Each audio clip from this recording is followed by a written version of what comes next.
Hello. I was going to explain to you the pros and cons of the 2007 Yamaha Morphous. They're a very good looking motorcycle. They're very rare. Only about 1,000 of them came into the United States.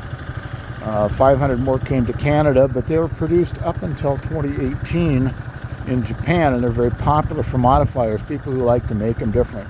This originally was silver, as you can see on the lower body. The rest of it is a vinyl body wrap. There is a lot of very interesting things here. There is a trunk, if you're familiar with the Helix. The Helix has a trunk here. This has got a trunk there. It's not as large as the Helix, but it's there. The bike itself is quiet, easy to operate. The controls, the dashboard, as you can see, kind of follows along the swoopy lines of the bike, and it's got this nice chrome thing here. I'm going to turn it off. Unlock the seat, and you can see a bucket for larger items. There's a flat spot. You can put a good sized tablet or some books in there. I usually carry books in it. And of course the trunk opens back there. The carrier rack is not a standard item. It is an OEM model, but it did not come on the bike. I purchased that separately, and I don't know if they're even available anymore. I like the looks of it, and I happen to think the 250cc size is about perfect. It's what I call the Cinderella of motorcycles. 250 gives you enough power to get around, and it works really, really well in town, and actually will go on the highway quite a bit. My first trip was to Texas from Iowa, about 1,000 miles. And when I got down there, I ended up talking to somebody who noticed my Iowa license plates. I live in Missouri, or in Illinois now. And he said, "How did you get it down here?" And well, I rode it. So you can't ride a bike that small that far. And then on the contrary, I've done several over 1,000-mile trips on this, 1,000 miles each way, and quite a few between 200 and 500 miles each way. So they're perfectly comfortable. The seat is very comfortable. I like the bike. Pickup, it is tuned for, see, motorcycles can be tuned for one of two things. They can be tuned for power, or they can be tuned for reliability. This one is tuned for reliability and longevity. It will go 75, 80, depending on what the weights in the variator are. I have slightly lighter ones, which gives it a little better pickup than stock. But it tops out at 75 miles an hour indicated, which is probably about 72, 73. With the OEM rollers, it's around 83 indicated, which means probably around 75, 78. But it's comfortable, and it keeps you out of the wind a bit. I've ridden in very cold weather. One of my trips was about 40 degrees, 43 degrees most of the trip, and another trip I did 255 miles, 265 miles at 28 degrees in a snowstorm. So it will do that, although I would not recommend it.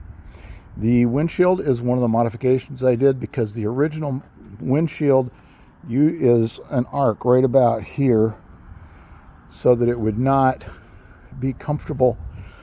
If you don't like wind on your face, it wouldn't be comfortable. I like to have a windshield, so I put this windshield, and the laminar lip, which you can see here, flips the air up just a hair higher and goes right over the top of my helmet. And I'm fairly tall. I'm 5'11" now. I used to be 6 feet, but I'm getting old. And I have fairly short legs, 32-inch inseam, and I can flat foot both feet on the ground anywhere, which is good and also bad, because if you're going and you put a foot down inadvertently, you can hit the concrete with it. And you don't want to ever do that. It has disc brakes both ends, which differs from the Helix, which really is a direct competitor to the Helix. It has a disc brake on both ends and 13-inch wheels instead of the 12-inch front and 10-inch rear on the Helix. But overall, I think it's a really nice motorcycle. Acceleration is not brisk. It's fast enough, But if you want a faster bike, now buy a faster bike.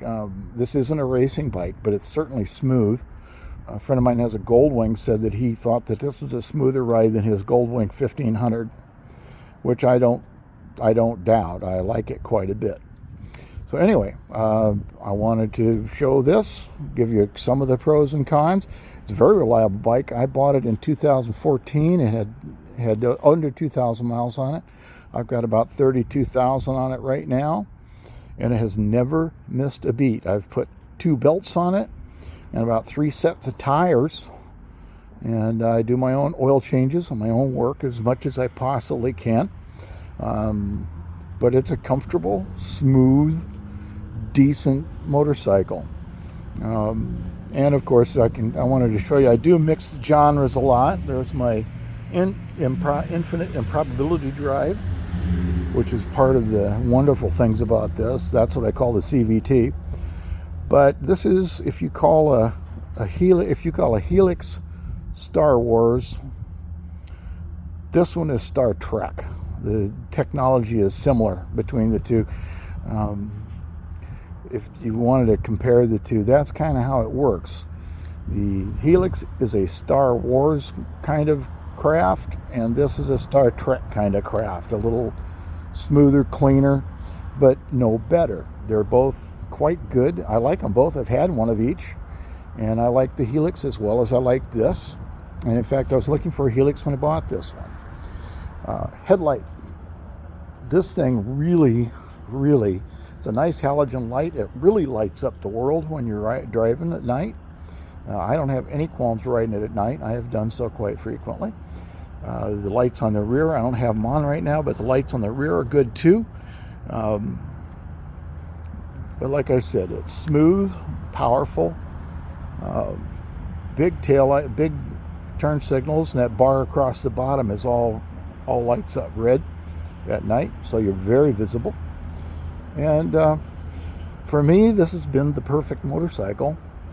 I've had about 17, 18 motorcycles in my 55 years of riding, and I've had bigger ones, I've had smaller ones. I prefer a slightly smaller bike, and I think the 250 is about the perfect compromise between economy and power. So thanks for listening.